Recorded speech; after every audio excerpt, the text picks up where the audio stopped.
রাফিনহার নৈপুণ্যে লা লিগার প্রত্যাবর্তনের গল্প লিখল বার্সেলোনা। নিজেদের মাঠে সেল্টা ভিগোর বিপক্ষে 2 গোলে পিছিয়ে পড়েও 4-3 ব্যবধানে জয় তুলে নিয়েছে হ্যান্স ফ্লিকের দল। ম্যাচে 1 অ্যাসিস্ট এবং পাশাপাশি জোড়া গোল করেছে রাফিনহা। এই জয়ে লা লিগার শীর্ষস্থান আরও মজবুত করল কাতালান ক্লাবটি। এদিকে শনিবার রাতে ইংলিশ প্রিমিয়ার লিগে টানা দ্বিতীয় জয় দেখা গেল ম্যানচেস্টার সিটি। এভারটনকে সিটিজেনরা হারিয়েছে 2-0 গোলে। এমন সব অবিশ্বাস্য প্রত্যাবর্তনের শিরোপা জেতায় একটা দলকে চলতি মৌসুমে লা লিগায় বার্সেলোনা আরও একটা কামব্যাক জানান দিচ্ছে শিরোপার বড় দাবিদার তারা। এস্তাদিও লুইস কোম্পানিতে সেল্টা ভিগোর বিপক্ষে 2 গোলে পিছিয়ে পড়েছে বার্সা। তবে 6 মিনিটের ব্যবধানে ম্যাচে ফিরে হ্যান্স ফ্লিকের দল। আর ম্যাচে যোগ করার সময়ে জয় ছিনিয়ে নেয় লা লিগায় শিরোপার রেসে লাগাম নিজের হাতে তুলে নেয় কাতালোনিরা। মৌসুমের শেষের দিকে এসে লা লিগার প্রতি ম্যাচে গুরুত্বপূর্ণ কাতালা ক্লাবটির জন্য তাদের গার্ডে নিঃশ্বাস ফেলা রিয়াল মাদ্রিদের সঙ্গে পয়েন্ট ব্যবধান বাড়িয়ে নিতে জয়ের বিকল্প ছিল না রাফিনহাদের সামনে।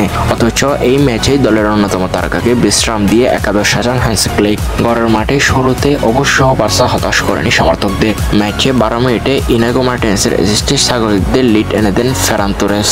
অবশ্য 3 মিনিট পর ম্যাচে ফেরে সেল্টা ভিগো। বোর্জা ইগলিয়াসের গোলে সমতায় ফেরে ম্যাচে।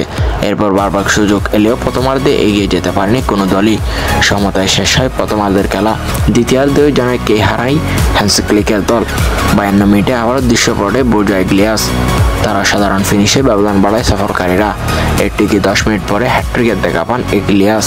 কাউন্টার অ্যাটাকে বার্সার জালে আবারও বল জড়ায় স্প্যানিশ স্ট্রাইকার। 2 গোলে পিছিয়ে পড়ে জয়ের আশা ক্ষীণ হতে থাকে বার্সার। তবে কাদের কিনারা থেকে ম্যাচে ফিরে লা লিগার টেবিল টপাররা।